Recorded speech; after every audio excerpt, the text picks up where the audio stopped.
2024 లేదా 25లో డిగ్రీ లేదా బీటెక్ చదివారా? సాఫ్ట్‌వేర్ జాబ్ కోసం ఎదురు చూస్తున్నారా? అయితే కోడ్‌జ్ఞాన్ 100 డేస్ కోర్సులో చేరండి. జాబ్ సాధించండి.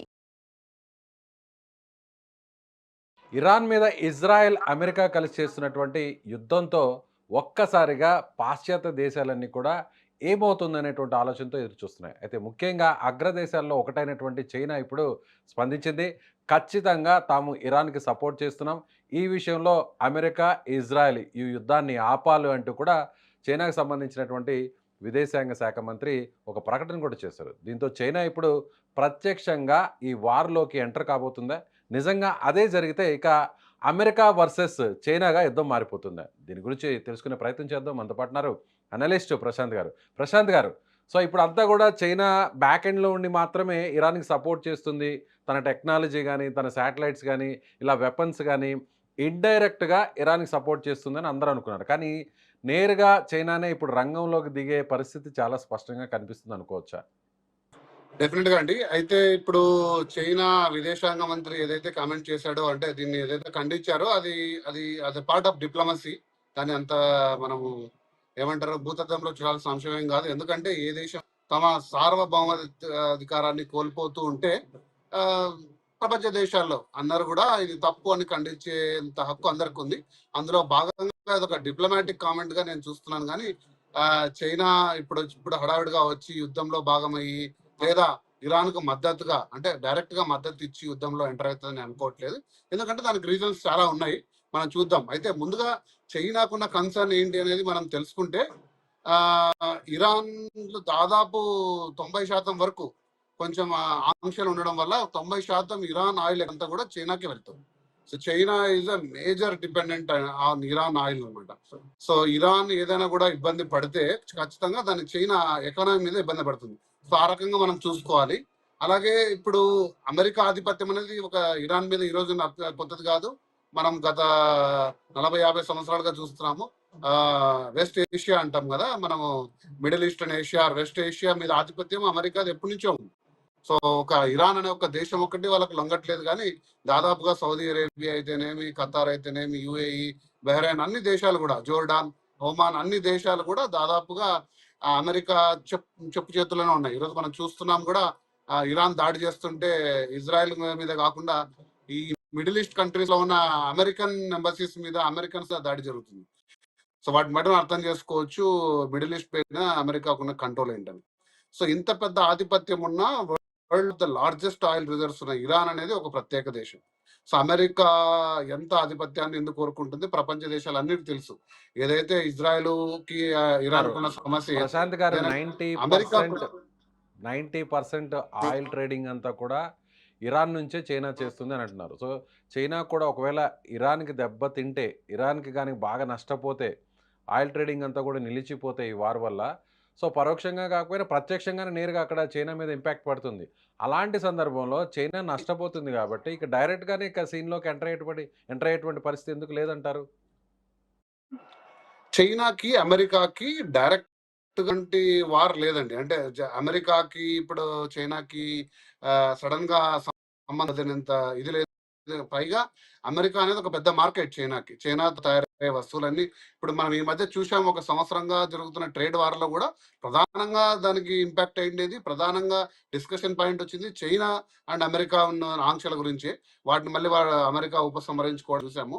సో అంత పెద్ద స్టెప్ వేసి ఎదుగుతున్న అయితే ఏదైతే దాదాపుగా 2030 వరకు ప్రపంచంలో నంబర్ 1 ఎదగాలనుకుంటున్న చైనా ఇప్పుడు అంత పెద్ద మొత్తంలో, ఎందుకంటే అమెరికాతో యుద్ధం చేయడం అనేది చిన్న అంశం. అది మీకు తెలుసు, అందరికి కూడా తెలుసు. ఒకసారి చైనా కానీ రష్యా కానీ, ఎందుకంటే ఈ చైనా విదేశాంగ మంత్రి కాల్ చేసింది కూడా రష్యా ఫారెన్ మినిస్టర్ కాల్ చేశారు. వాళ్ళు ప్రెస్ మీట్ లో ఇవ్వలేదు, రష్యా ఫారెన్ మినిస్టర్ కి ఫోన్ చేసి ఈ అంశాన్ని చర్చించడం జరిగింది. సో చెప్పొచ్చేదంటే ఒకవేళ చైనా కానీ రష్యా కానీ ఏదో రూపంలో ఎంటర్ అయితే ఇదొక థర్డ్ వరల్డ్ వార్ గా ప్రపంచ యుద్ధంగా మారే అవకాశాలు ఉన్నాయని చెప్పేసి అందరూ కూడా ఊహించే అంశము. సో మరి అంత పెద్ద యుద్ధం చేయాలంటే వాళ్ళ దగ్గర ఉన్న వనరులు అన్ని కూడా ఒకసారి లెక్కించుకొని చూడాల్సిన అంశం ఉంది. ఇప్పుడు చైనాకు వచ్చిన భద్రత కారణం అయితేనేమి, వాళ్ళ యొక్క ఎమోషనల్ వాళ్ళ ద్వైపాక్షిక సంబంధంలో అయితేనే కూడా ఆచితూచి అడిగేస్తారు, ముందుకు వెళ్ళరనేది అనేది ఖచ్చితంగా నేను అనుకుంటున్నాను. ఎందుకంటే ఒకవేళ చైనా అటువంటి నిర్ణయం తీసుకుంటే ఖచ్చితంగా ఈరోజు చైనా అనేది తైవాన్ని కోల్పోవాల్సి వస్తుంది. ఎందుకంటే చైనాకి చాలా ఏళ్ళుగా తైవాన్‌తో ఉన్న ఒక కాన్‌ఫ్లిక్ట్ అమెరికా ఎప్పుడు కూడా జోక్యం చేసుకోలేదు. ఎందుకంటే చాలా సార్లు అమెరికా తైవాన్‌కి మద్దతు ఇచ్చి చైనాని ఖచ్చితంగా వెనక్కి నెట్టే పరిస్థితులొచ్చాయి. అట్టి పరిస్థితుల్లో కూడా అమెరికా ఎప్పుడు కూడా ముందుకు అడుగేయలేదు. ఎందుకంటే తెలుసు ఇంత పెద్ద యుద్ధం ఇప్పుడు ఇంత చిన్న విషయానికి చెల్లాల్సిన ఉంది. కాకపోతే మీరన్నారు ఇది నాట్ ఓన్లీ 90% ఆయిల్. ఈరోజు మనం మాట్లాడుకునే టయానికి స్ట్రెయిట్ ఆఫ్ హర్మూజ్ అంటారు. అంటే దాదాపు మెడిటేరియన్ సీలో ఒక పెద్ద రూట్ దాన్ని మొత్తం కూడా బ్లాక్ అయిపోయి దాదాపుగా 20% of the oil world oil మొత్తం కూడా అందులో నుంచే పోతుంది. సో అది మన చైనాకే కాదు మనకు కూడా చాలా పెద్ద ఇంపాక్ట్. అంటే నాట్ ఓన్లీ ఫ్రమ్ ఇరాన్ ఎటువైపు నుంచి మనం ఆయిల్ కొనాలన్నా అందులో నుంచి రవాణా జరగాలి. అది బ్లాక్ కావడము ఇలా కొన్ని పరిస్థితులు ముందుకు వెళ్తూ పోతూ ఉంటే అంతర్జాతీయంగా డెఫినెట్ గా రష్యా కానీ చైనా కానీ కొంచెం గట్టిగా గలం వినిపించి వీలైతే డైరెక్ట్ గా వెపన్ సప్లై చేసి లేదా సైనికులు డిప్లాయ్ చేసే అవకాశం ఉండొచ్చు. కానీ అంత తొందరగా జరుగుతుంది అనుకోను. ఎందుకంటే ఈ యుద్ధం డెఫినెట్ గా 3-4 వారాలు నడిచే పరిస్థితులే ఉన్నాయి. అంత ఈజీగా అమెరికా దళాలు కానీ లేకపోతే ఇజ్రాయెల్ దళాలు కానీ వెనక్కి వెళ్తాయని అనుకోవట్లేదు. ఎందుకంటే ఈసారి వచ్చే యుద్ధంతో ఇరాన్ ఇంకా సమూలంగా ఇది ముగిసిపోవాలి. మళ్ళొకసారి ఎటువంటి ఇరాన్ లో చిన్న దళాలు అయితేనేమి లేదా మొత్తం ఇరాన్ దేశంలో కూడా ఇంత పెద్ద తిరుగుబాటు రాకూడదు అనే ఒక గట్టిగా నిర్ణయించుకొని ఈసారి జరుగుతున్న దాడిలాగా కనపడుతుంది. కాబట్టి ఇది చాలా కాలం నడిచే అవకాశం ఉంది. ఇప్పుడిప్పుడు అర్ధాంతరంగా నాకు తెలిసి కొంచెం గట్టిగా రష్యా కానీ చైనా కానీ డైరెక్ట్ గా ఇందులో యుద్ధంలో భాగం అవుతాం అయితే నేను అనుకోవట్లేదు. రైట్ అండి. ఓకే. సో మిగిలినటువంటి దేశాలు ఇప్పుడు నాటో దేశాలు ఏమన్నా వార్‌లోకి ఎంటర్ అయ్యేటువంటి అవకాశం కనిపిస్తుంది. ఇప్పటికే బ్రిటన్ గూడా ఆహ్, ఇజ్రాయెల్‌కి, అమెరికాకి సపోర్ట్ చేస్తున్నట్టు కూడా ప్రకటించింది. సో డెఫినెట్ గా నాటో అనేది నాటోలో అమెరికా కీలక సభ్య దేశం. నాటోలో ఒక దేశంపై దాడి జరిగితే ఖచ్చితంగా నాటో దేశాలన్నీ వస్తాయి. ఆ రకంగా చూసుకుంటే అమెరికాకు మద్దతుగా వెళ్లాల్సిందే నాటో. ఇండిపెండెంట్ గా ఇప్పుడిప్పుడే అంటే ఎప్పుడైతే ట్రంప్ వచ్చేసి మాకు గ్రీన్లాండ్ మీద హక్కు ఉందన్నదో అప్పుడు నాటోలో కొంచెం చిన్న విభేదాలు వచ్చాయి. అప్పటి నుంచి అమెరికా ఒక నాటోలో కీలక సభ్యుడుగా ఉన్నా కూడా ఒక సభ్య దేశంగా ఉన్నా కూడా కొంచెం దూరం పెడుతూ వచ్చాయి ఐరోపా దేశాలన్నీ కూడా. ఈ ట్రంప్ ఆధిపత్యం అమెరికా ఆధిపత్యం వల్ల ఐరోపా యొక్క యూనిటీకి దెబ్బతినే అవకాశం ఉందని కొంచెం దూరం పెడుతూ వస్తున్నాయి. సో కానీ ఇప్పుడు ఈ వార్లో ఇండిపెండెంట్ గా ఫ్రాన్స్ కానీ జర్మనీ కానీ యూకే కానీ డైరెక్ట్ గా కామెంట్ చేయలేదు. యుద్ధం ముగిసిపోవాలి శాంతి ఉండాలి అనే డిప్లొమాటిక్ స్టేట్మెంట్స్ వచ్చే అవకాశం ఉంది. కానీ ఇతర దేశాలు ఏదైతేనాయో యూరోపియన్ దేశాలు అయితేనేమి మిగతా దేశాలు అన్ని కూడా ఖండించే అవకాశం లేదు. సో మీరు చూసుకుంటే బ్రిక్స్ ప్లస్ అంటారు. బ్రిక్స్ ప్లస్ దేశాలుగా ఉన్న బ్రెజిల్ అయితేనేమి రష్యా అయితేనేమి చైనా సౌత్ ఆఫ్రికా ఇరాన్ కూడా ఒక భాగమే అందులో. యాక్చువల్ గా ఎమర్జింగ్ ఎకానమీస్ అన్ని కూడా ఒక కూటమిగా ఉంటూ దీన్ని ఛేదించాల్సిన అవసరం ఉంది. కాకపోతే ఈ రోజు స్వచ్ఛందంగా ఎవరు ముందుకు వచ్చి అమెరికాతో వివాదం పెట్టుకొని ఇంకొక రకంగా ముందుకు తీసుకెళ్లేంత వనరులు కానీ అంత పరిస్థితులు కానీ ఈరోజు ప్రపంచ దేశాల్లో లేవు. ఎవరైనా కూడా దీన్ని తీవ్రంగా ఖండిస్తారు, ప్రపంచ శాంతి కోసం ప్రయత్నిస్తారు, లేదా చర్చల్లో భాగం కావడానికి ట్రై చేస్తారు. కానీ డైరెక్ట్ గా వచ్చి ఇప్పుడు ఇరాన్ కి కానీ లేదా ఇజ్రాయెల్ అండ్ అమెరికాకి డైరెక్ట్ గా మద్దతు కానీ ఇచ్చి ఇరాన్ కూడా ముందుకు ఒకటే వచ్చే మాట చెప్తుంది ప్రశాంత్ గారు. ఇరాన్‌లో జరుగుతున్నటువంటి ఈ మారణకాండ అంటూ పదే పదే ఇరాన్ చెప్తుంది. ఇజ్రాయెల్, అమెరికా చేసినటువంటి ఈ దాడులు కూడా చూస్తే మనం ఫస్ట్ అండ్ సెకండ్ అటాక్‌లోనే నేరుగా ఒక స్కూల్ మీదనే నేరుగా మిసైల్ లాంచ్ చేయడం జరిగింది. ఆ స్కూల్‌లో ఉన్నటువంటి చిన్నారులందరూ కూడా చనిపోవడం జరిగింది. దాదాపుగా ఇప్పటివరకు అక్కడ 166 మంది చిన్నారులు చనిపోవడం అనేది జరిగింది. జనరల్‌గా కూడా వార్ ఉన్నప్పుడు ఎక్కడ కూడా హాస్పిటల్స్ మీద, స్కూల్ బిల్డింగ్స్ మీద అటాక్స్ గాని చేయకూడదంటారు. అది వార్ రూల్. బట్ ఇక్కడ చూస్తే మాత్రం ఒక పెద్దన్న పాత్రను పోషించేటువంటి అమెరికా గానీ, ఇజ్రాయెల్ గానీ ఇలా దిగజారిపోయి అటాక్ చేయడాన్ని ఏ విధంగా చూడాలంటారు? అసలు యాక్చువల్ గా మీకు ఆ ఖమేనీ గారి హత్య జరిగేకి ముందర సాక్షిగా చర్చలు జరుగుతున్నాయి. యుఎస్ అండ్ ఇరాన్ మధ్య ఒక డైలాగ్ నడుస్తుంది. డైలాగ్ నడుస్తుంటే ఒక మధ్యలో ఇంత పెద్ద దారుణం ఒడిగొట్టడం, ఇంత పెద్ద దాడి చేయడం అనేది అమానుషం. ఇది పక్కాగా ప్లాన్ చేసుకొని ఇరాన్ యొక్క ఆధిపత్యాన్ని సమూలంగా నిర్మించాలని అమెరికా అండ్ ఇజ్రాయెల్ ప్లాన్ చేసుకున్న దాడి ఇది. ఇదేదో అర్ధాంతరంగా సడన్ గా ఒక స్పైక్ వచ్చి లేకపోతే ఒక ఇంపల్స్ చేసింది కాదు. ఈసారి ఎప్పుడైతే ఇరాక్ యొక్క ఆధిపత్యాన్ని సమూలంగా కంప్లీట్ గా బంద్ చేసిందో అమెరికా, అటువంటి ఆఫ్ఘన్ లో కూడా ఎటువంటి చర్యలు తీసుకుందో ఇప్పుడు ఇరాన్ పైన కూడా కంప్లీట్ గా ఈ వెస్ట్ ఏషియాలో ఈ పశ్చిమ ఏషియా మిడిల్ ఈస్ట్ లో కూడా ఇంకా ఏ దేశం కూడా అమెరికాని ఎదిరించడం కానీ లాంటివి జరగకుండా సమూలంగా దీన్ని మొత్తం రూపుమాపాలని చేస్తున్న చర్యగా నాకు కనపడుతుంది. సో ఇరాన్ యొక్క ప్రజలతోటి వాళ్ళ యొక్క బాధలతోటి వాళ్ళు పడుతున్నదంతా డెఫినెట్ గా నేను చింతిస్తున్నాను. ప్రశాంత్ గారు ఇప్పుడు ముగింపు ఎలా?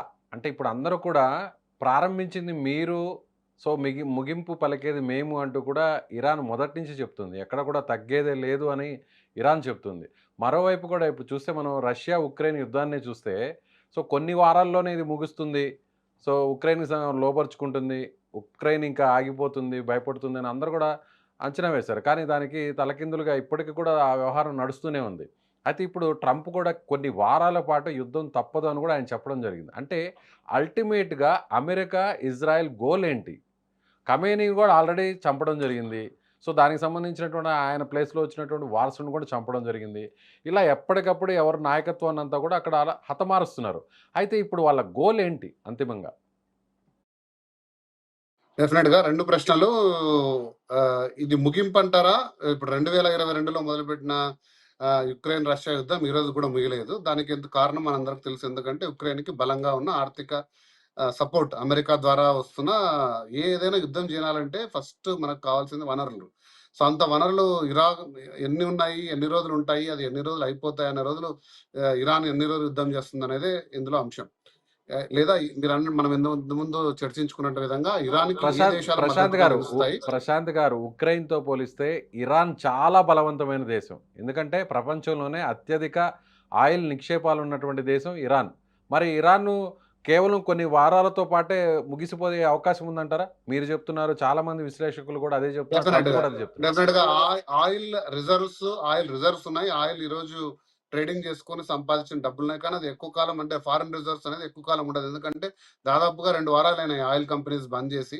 2, 3 నెలలుగా ఆయిల్ బంద్ చేస్తే ఇరాన్ యొక్క ఎకనామిక్ కంప్లీట్‌గా యాక్టివిటీ దెబ్బతిని ఇరాన్ చాలా ఏమంటారు లాస్‌లోకెళ్ళే అవకాశం ఉంటుంది.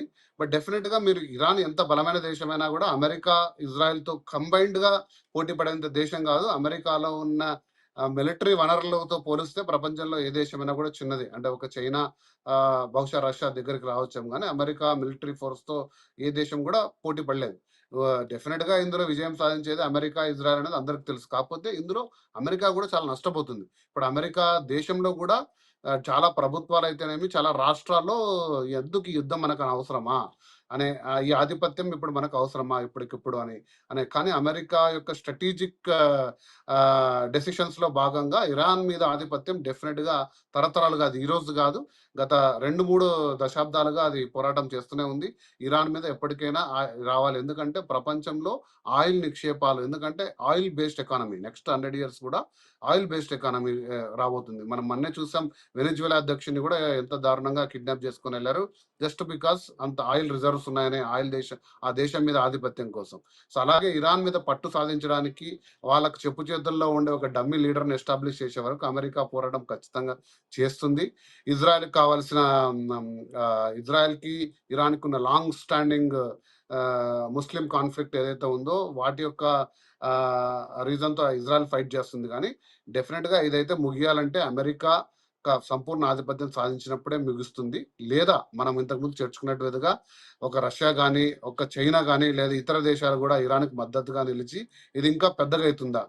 లేదు, మళ్ళీ ఏదైనా ద్వైపాక్షిక చర్చలంటూ అమెరికా ముందుకు తీసుకొచ్చి, సరే ఇంత జరిగింది గదా! ఎందుకు నష్టం అనుకోని మళ్ళీ చర్చలు వస్తే ఇరాన్ ఒప్పుకోదని అనుకుంటాను. ఎందుకంటే వాళ్ళు నష్టపోవాల్సింది ఆల్రెడీ నష్టపోయారు. ఇక మిగిలిందేం లేదు. మేము మొత్తం అంతమొందిస్తామని చెప్తున్నారు గదా! సో ఇన్ని కాంబినేషన్‌లో మనం చూసుకుంటే ఈ యుద్ధం ఇప్పట్లో ముగియేది డెఫినిట్‌గా కొన్ని వారాలు పడతాయి. సో ఎవరికి ఎంత ఆర్థిక శక్తి ఉంది అనేది చాలా ఇంపార్టెంట్. సో డెఫినిట్‌గా నేనైతే ఇరాన్ రిటాలియేట్ చేస్తుంది, బాగా ఫైట్ చేస్తుంది. కానీ ఎక్కువ కాలం నిలవలేదు. ఇది ఎందుకంటే అంతర్జాతీయంగా కూడా ఒత్తిడి వస్తుంది. ఎందుకంటే ఆయిల్ అనేది ఇరాన్ నుంచి ఎక్స్‌పోర్ట్ ఆయిల్ మీద చాలా దేశాలు డిపెండ్ అయితున్నాయి. సో వీటన్ని పరిస్థితుల దృష్ట్యా ఇది ఎక్కువ రోజులు నడుస్తుందని అయితే నేను అనుకోవట్లేదు. Right sir. Okay. Thank you.